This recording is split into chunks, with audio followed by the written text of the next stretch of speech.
కూడా ఇంత సృజనాత్మకంగా ఆలోచించినందుకు నిర్వాహకులకు అభినందనలు తెలుపుతూ మొదటిసారిగా రేఖపట్టినటువంటి మా వైస్ ఛాన్సలర్ నిత్యానందరావు గారికి ధన్యవాదాలు తెలుపుతూ వారిని మోకు ఎక్కవలసిందిగా కోరుతున్నాను.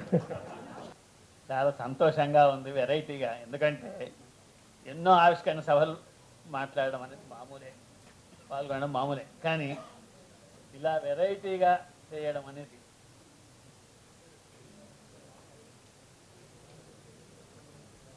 కొన్ని అనుకోని అవకాశాలు కలిగి వస్తాయి. ఆ విధంగా పొన్నం ప్రభాకర్ గారు ఆవిష్కరించవలసిన పుస్తకాన్ని నేను ఆవిష్కరించడం బాగుంది. వేరే వాళ్ళు ఆవిష్కరిస్తే కూడా బాగుంటుంది. అది కదా. సభాధ్యక్షులు మిత్రులు రఘు గారు, విశిష్ట అతిథులు జాజుల శ్రీనివాస్ గౌడ్ గారు, ఆచార్య సాగి కమలాకృష్ణ గారు, సంగిశెట్టి శ్రీనివాస్ గారు, దుండే మల్లేశం గారు, ఎంవి రమణ గారు, బొమ్మగాని నాగభూషణం గారు, బండారి రాజ్కుమార్ గౌడ్ గారు, అవునూరి శ్రీనివాస్ గౌడ్, మానస గారు. ఈ పేర్లు ఏంటంటే కొత్త పేర్లు కనుక కొంచెం చూసుకోవాల్సి వస్తుంది. సరేనా?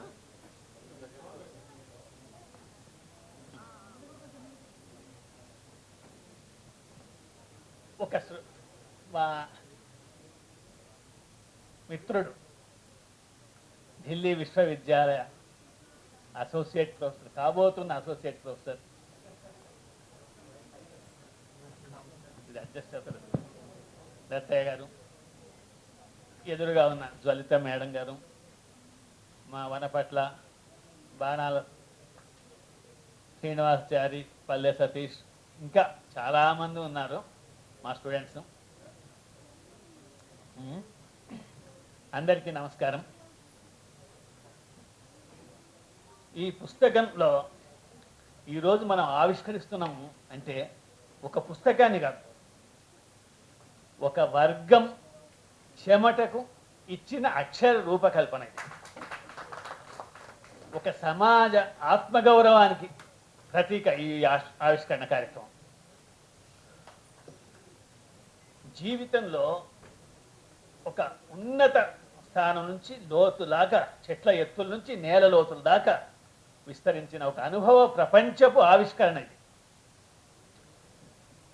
మన సమాజంలో జీవన గమనానికి వృత్తులన్నీ అవసరమే. వృత్తులు లేకుండా జీవన గమనం ఉండదు. నేను దత్తయ్యను ఒకటి అడిగాను, నాకు ఈ మోకు గౌళ్ళ జీవిత చరిత్ర అన్నప్పుడు గౌళ్ళు రాసిన కథలు మాత్రమేనా అని అడిగాను. గౌళ్ళు రాసిన కథలే కావు, మిగతా వాళ్ళు రాసినవి కూడా ఉన్నాయి. నేను ఈ క్వశ్చన్ ఎందుకు వేశానంటే, గౌడు కానీ పద్మశాలి కానీ విశ్వబ్రహ్మ కానీ ఎవరైనా రాసిన కథ అంటే వాళ్ళు విస్తృతమైన ఏ అంశం మీదైనా రాయచ్చు.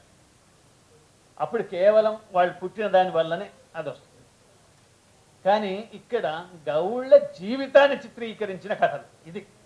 ఆ చిత్రీకరించిన కథలు అన్నప్పుడు ఆ కుటుంబంలో పుట్టిన వాళ్లకు కాస్త ఎక్కువ అనుభవం ఉంటుంది అన్నది వాస్తవం. కానీ రాయగలిగే శక్తి ఉండి సన్నిహితంగా గమనించిన వాళ్ళు కూడా దాన్ని రాసే అవకాశం ఉంటుంది. ఆ జీవన గమనంలో ఉండే లోతుపాతులు వివరించే అధికారం ఉంటుంది. ఆ విధంగా ఇందులో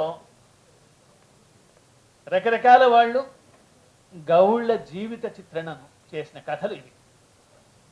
మన శీలం భద్రయ్య ఉన్నాడా, మా మిత్రుడు శీలం భద్రయ్య, నేరేళ్ల శ్రీనివాస్ గౌడ్ ఉండాలి, కేవి నరేందర్, పెద్దింటి అశోక్ కుమార్, ప్రభంజన్ యాదవ్, వీళ్ళు వేరే, బోయ జంగయ్య వేరు. అంటే మేరెడ్డి, యాదగిరి రెడ్డి, ఎవరైనా సరే ఆ జీవితాన్ని వర్ణించిన, ఆ అనుభవాన్ని గురించి పలవరించిన కథలన్నీ దీంట్లో ఉన్నాయి. ఇది మనం గమనించాల్సింది. ఇటువంటివి 12 కులాలకు సంబంధించిన సీరియల్గా పుస్తకాలు వస్తాయని చెప్పారు. చాలా స్వాగతించవలసిన అంశం. ఏది చేసినా మళ్ళీ వెనక ఆర్థిక వ్యవస్థ ఉండాలి. దానికి ధ్రువం ఫౌండేషన్ వాళ్ళు మా దత్తయ్యకు మొదటి నుంచి ప్రతినిధిగా నీవు చెయ్యి, నిధుల సంగతి మాకు వదిలిపెట్టు అని వాళ్ళు స్లోగన్ ఇచ్చారు. ఎవరి మన మిత్రుడు కలిశారు. మీరు ఎదురుగానే ఉన్నారు కదా. ఎందుకోసం అంటే నిధులు మావి, ప్రతినిధివి నీవు అని ఆయనను వదిలిపెట్టారు. దత్తయ్య ఎదిగిన క్రమం అంతా అతి సన్నిహితంగా చూసిన వాడిని. ఎంత కష్టపడ్డాడు. ఒక సారాంశం పుస్తకాలు వేసినప్పుడైనా, ఒక గురుతరం పుస్తకాలు వేసినప్పుడైనా, మూసి నిర్వహించేటప్పుడైనా, మన పుస్తక సూచి వేసినప్పుడైనా, వీటన్నింటిల్లో వెనక సాగి కమలాకర్ శర్మ గారు ప్రోత్సాహం చాలా ఉంది. రఘు గారి ప్రోత్సహిస్తాం. కానీ అవతలి వాళ్ళల్లో చెయ్యాలన్న దుగ్ధ ఒకటి ఉండాలి. దాన్ని తాను చెయ్యడం ఒక ఎత్తు, 10 మందిని కలుపుకొని చేయించే నాయకత్వ లక్షణం కూడా ఉండాలి. రాయమంటే 5 నిమిషాల్లో ఒక వ్యాసం రాసేవట్లేదు. కానీ అవతలి వాడిని అడిగితే 5 నెలలైనా ఇదో రేపిస్తా, ఎల్లుండి ఇచ్చేసేస్తాను, మీకు పంపించేసేస్తా అంటారు. ఇలాంటి సంకలనాలు తయారు చేసినప్పుడు ఇలాంటి అనుభవం చాలా వస్తుంది. గౌళ్ళ జీవితం ప్రతిరోజు ఉదయ సూర్యుడు మేల్కొనక ముందే వారి జీవితం మేల్కొంటుంది. వారు చెట్టును ఆర్థికమైన వనరుగా మాత్రమే చూడరు. అది వారికి కుటుంబ సభ్యుడు, జీవన సహచరుడు, దేవతా స్వరూపం. తాటి చెట్టు శిఖరాన్ని అధిరోహించే ప్రతి అడుగు వారి జీవితంలో సాహసానికి, నైపుణ్యానికి, ఆత్మవిశ్వాసానికి సంకేతం. గౌళ్ళను గురించి మాట్లాడేటప్పుడు మనం కేవలం ఒక కులాన్ని ప్రస్తావించడం కాదు. కల్లుగీత కార్మికుడి వృత్తి కేవలం శారీరక శ్రమ కాదు. కష్టపడతాడు పైకెక్కుతాడని కాదు. కష్టపడతాడు పైకెక్కుతాడు, కానీ అభిమాని కింద పడ్డ వాళ్ళ సంగతి ఏంటి? కానీ అది శరీర సమతుల్యత, ఒక బ్యాలెన్స్ చేసుకొని పైకి ఎలా ఎక్కాలి. గౌళ్ళందరూ చెట్లు ఎక్కుతారని భ్రమపడకండి. అందున ఇప్పుడున్న గౌళ్ళు ఆ జీవితానికి దూరంగా ఉన్నవాళ్ళు అది. కానీ ఆ జీవితంలో ఉండి చెట్టు ఎక్కే వ్యక్తికి చెట్టు ఎట్లా ఎక్కాలి, ఎప్పుడు ఎక్కాలి, ఎక్కడ పట్టు దొరకాలి అనేది, ఆ బ్యాలెన్స్ ఎలా చేసుకోవాలన్నది వాళ్ళకి అనుభవంలో ఉంటుంది. వాళ్ళు పైకి చెప్పలేకపోవచ్చు, జీవితంలో అనుభవంలోకి వస్తుంది. అట్లాగే ప్రకృతి, జ్ఞానం, కాలచక్రంపై అవగాహన ఉన్నవాళ్ళు, తరతరాలుగా సంక్రమించిన అనుభవ విజ్ఞానం సమాహారం అది. యూనివర్సిటీలో పిహెచ్డి చేస్తేనో, యూనివర్సిటీలో ఎంఏ చేస్తేనో చెట్లు ఎక్కడం రాదు. కానీ అది వాళ్ళ జీవితంలో అలవాటుగా ఉన్న వాళ్ళకి మాత్రమే వచ్చేది. అది ఒక జీవన తత్వం, ఒక సామూహిక మనస్తత్వం. గౌళ్ళ మనస్తత్వం సహజత్వానికి ప్రతీక. అందులో కృత్రిమత తక్కువ, ఆత్మీయత ఎక్కువ. ప్రకృతితో పోరాడరు.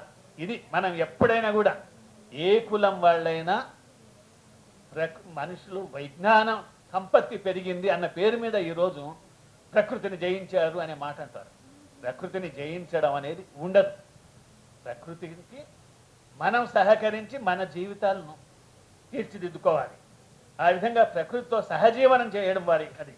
వారు చెట్లను జయించరు, వాటితో మైత్రి కుదుర్చుకుంటారు. వారి జీవితం మనిషి, ప్రకృతి, శ్రమ, ఈ మూడింటి పరస్పర ఆధారిత సంబంధాల గొప్ప పాఠశాల ఇది. నేను ఇంకా మాట్లాడాలంటే ఎక్కువ టైం ఉంటుంది. మనకిప్పుడు ఏమైపోయిందంటే సాహిత్యం అంటే ఒక శిష్ట సాహిత్యం పేరు మీద అలంకారాలు, భాష, శబ్దాలు, ఇవన్నీ రాజులు, రాణులు, రకరకాల నవరసాలు ఇవన్నీ ఉంటాయి. అది ఒక పార్శ్వం. వాళ్ళ గురించి రాయడం సులభం కూడా. మీరు సినిమాలో ఒక ధనవంతుని గురించి చిత్రీకరించారనుకుంటే మంచి బంగ్లా వేయవచ్చు, ఆయన మంచి చీరలు కట్టి మంచి డ్రెస్ చేశాడు, పక్కన ఇవన్నీ విలువైన పెట్టవచ్చు. కానీ ఒక పేదవాడిని వర్ణించాలంటే అది అట్రాక్టివ్గా వర్ణించాలని చాలా ప్రతిభ కావాల్సి వస్తుంది. ఎందుకోసం అక్కడికి ఏం చేయడానికి రాదు. ఒక పేదవాడిని కెమెరా పెట్టి తీస్తే వానికి పట్టుబట్టలు వేయడానికి వీలు లేదు, అట్లాగే పెద్ద బంగ్లాలో ఉన్నట్టు లేదు. కానీ అది మనిషికి హృదయానికి తట్టుకునే విధంగా చిత్రీకరించాలి. అటువంటి గొప్ప బాధ్యతాయుతమైన ప్రయత్నం ఇందులో ఉన్న రచయితలు చేశారు.